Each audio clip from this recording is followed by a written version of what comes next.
అండి, welcome back to our channel. నేను రాజేశ్వరి. ఈ రోజు మీకు ప్రాన్స్ గ్రేవీ మసాలా ఎలా చేసుకోవాలో చూపించబోతున్నాను. చాలా అంటే చాలా సింపుల్. ముందుగా 1/2 కిలో ప్రాన్స్ తీసుకున్నాను. శుభ్రంగా కడిగి పెట్టుకున్నాం. ఇప్పుడు ఇందులోకి ఒక 1/2 టీ స్పూన్ సాల్ట్ వేసుకోవాలి, 1 టేబుల్ స్పూన్ చిల్లీ పౌడర్, అలాగే 1 టేబుల్ స్పూన్ కార్న్ ఫ్లవర్ వేసుకొని మొత్తం ఇలా కలుపుకొని సైడ్కి పెట్టుకోవాలి.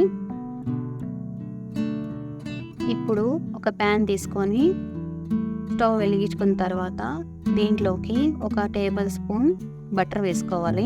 అలాగే ఒక మీడియం సైజ్ ఆనియన్ వేసుకోవాలి. దీన్ని కూడా ఇలాగా ఫ్రై చేసుకోవాలి. ఇందులోకి 4 చిల్లీస్ కట్ చేసి వేసుకోవాలి. అలాగే 1 tablespoon ginger garlic paste వేసుకోవాలి. అలాగే 2 మీడియం సైజ్ టమాటో కట్ చేసి వేసుకోవాలి. మొత్తం దీన్నంతా ఇలా ఫ్రై చేసుకోవాలి. ఇప్పుడు 1 టేబుల్ స్పూన్ చిల్లీ పౌడర్ వేసుకోవాలి. అలాగే టేస్ట్కి తగినంత సాల్ట్ వేసుకోవాలి. దీనంతా ఇలా కలుపుకున్న తర్వాత 1 టేబుల్ స్పూన్ చిల్లీ సాస్ వేసుకోవాలి. అంతే అండి. దీన్ని ఇప్పుడు జార్ తీసుకొని దాంట్లోకి షిఫ్ట్ చేసుకొని గ్రైండ్ చేసుకోవాలి. చూడండి, గ్రైండ్ అయిపోయింది. ఇలా రావాలి గ్రైండ్ చేస్తే పేస్ట్ మెత్తగా. ఇప్పుడు ఒక ప్యాన్లోకి ఆయిల్ వేసుకొని అలాగే మనం కలిపి పెట్టుకున్న ప్రాన్స్ని దీంట్లోకి వేసుకొని అంతా ఇలా కలుపుకోవాలి. ప్రాన్స్ని బాగా నూనెలో వేగించుకోవాలి.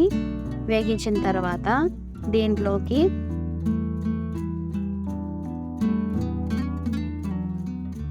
మనము పేస్ట్ చేసుకున్నాం కదా, అది మొత్తం దీంట్లో వేసుకోవాలి.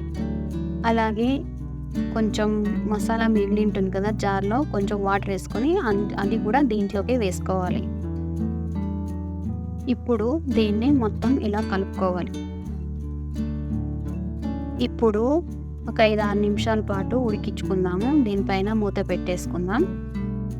చూడండి, పర్ఫెక్ట్గా అయిందని ఎలా తెలుస్తుందంటే పైన ఆయిల్ తేలిందని అర్థము. ఇప్పుడు ఒక బౌల్లోకి షిఫ్ట్ చేసుకుందాం. ఈ రెసిపీ మీరు చాలా ఈజీగా చేసుకోవచ్చు, తొందరగా కూడా అయిపోతుంది.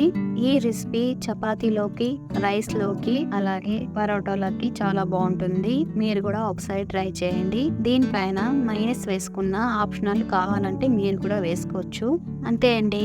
నా ఛానల్ని లైక్ చేయండి, షేర్ చేయండి, సబ్స్క్రైబ్ చేసుకోండి. ఇంకో వీడియోతో మళ్ళీ కలుద్దాం ఫ్రెండ్స్. బాయ్.